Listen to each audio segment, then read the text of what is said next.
জাতীয় নির্বাচন হবে ইনশাআল্লাহ 2026 আগামী বছরে ফেব্রুয়ারির মধ্যভাগের মধ্যে অর্থাৎ মাহে রমজানের পূর্বে ইনশাআল্লাহ জাতীয় নির্বাচন হবে।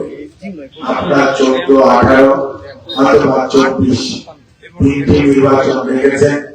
অনেক ক্ষেত্রে ভোট কেন্দ্রে যেতে হয়নি, অনেক সময় রাত্রে ভোট হয়ে গেছে, অনেক সময় প্রার্থী পাওয়া যায় নাই, নিজেরাই প্রার্থী হয়েছে।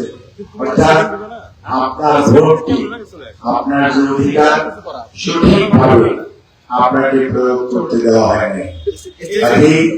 যারা এই কাজে জড়িত ছিলেন অর্থাৎ জনগণের অধিকার হরণ করেছেন, তারা আজকে নেই, তারা কেউ পালিয়েছে অথবা কেউ অন্য দেশে আশ্রয় নিয়েছে। আমরা সেদিকে যাব না। আমরা যেটা বলতে চাই, আগামী জাতীয় নির্বাচনে আপনার ভোটটি আপনি দিবেন, যাকে খুশি তাকে দিবেন, নির্ভয়ে দিবেন, নির্বিঘ্নে দিবেন এবং নিঃশঙ্ক চিত্তে আপনি আপনার ভোটাধিকার প্রয়োগ করবেন। মনে করবেন ভোট আপনার আমানত, এটি আপনারটা, আপনি যাকে খুশি দিতে পারেন, এটা আপনার অধিকার। আপনি আগামী দিনে আপনাকে সেবা করার কাকে সুযোগ দিবেন সেটা আপনি নির্ধারণ করবেন। এই সুযোগটি আগামী ফেব্রুয়ারি 15 তারিখের মধ্যে ইনশাআল্লাহ আপনারা পাবেন। আমরা আপনাদের সাথে মত বিনিময় করতে এসেছি এই জন্যই যে আপনারা ভোট কেন্দ্রে যাবেন, আপনাদের ভোটটা প্রয়োগ করবেন। আর আমরা একটা দল করি, আমাদের দলের নাম বাংলাদেশ জাতীয়তাবাদী দল। আমাদের দলের প্রতিষ্ঠাতা শহীদ জিয়াউর রহমান, স্বাধীনতার ঘোষক, যিনি স্বাধীনতা যুদ্ধে ডাক দিয়েছিলেন। এখানে হয়তো অনেক মুক্তিযোদ্ধা উপস্থিত আছেন, ওনারা বলতে পারবেন। যাদের বয়স কম, তারা জিয়াউর রহমান স্যারকে দেখেন নাই অথবা তার কথা আপনারা বই পুস্তকে পড়েছেন। আর আমাদের নেত্রী, বিএনপির চেয়ারপারসন, সাবেক 3 বারের প্রধানমন্ত্রী, দেশনেত্রী বেগম খালেদা জিয়া, আমাদের নেতা, আমাদের ভারপ্রাপ্ত চেয়ারম্যান জনাব তারেক রহমান, তার পক্ষ থেকে আমরা ধানেশী বিএনপি মার্কা সেটি আপনাদের সামনে হাজির হয়েছে। আপনাদের কাছে একটা কাগজ দেওয়া হয়েছে।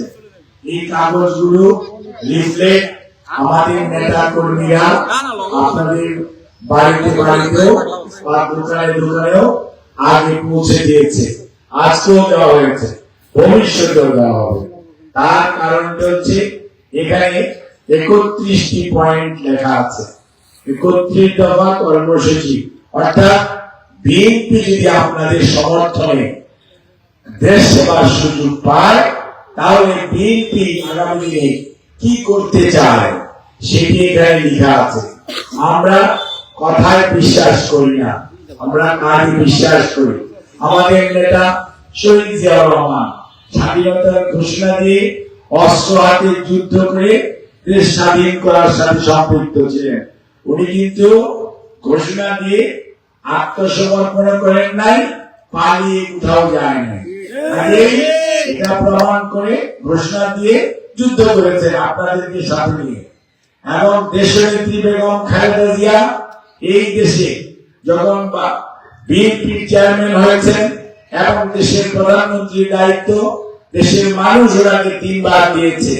উনি এই যে আজকে মা বোনেরা বসে আছেন, আজকে যে মেয়েরা স্কুলে যায়, ছেলেরা স্কুলে যায় এবং 12 ক্লাস পর্যন্ত মেয়েরা বিনা বেতনে পড়ে, এটির প্রচলন করেছেন বেগম খালেদা জিয়া।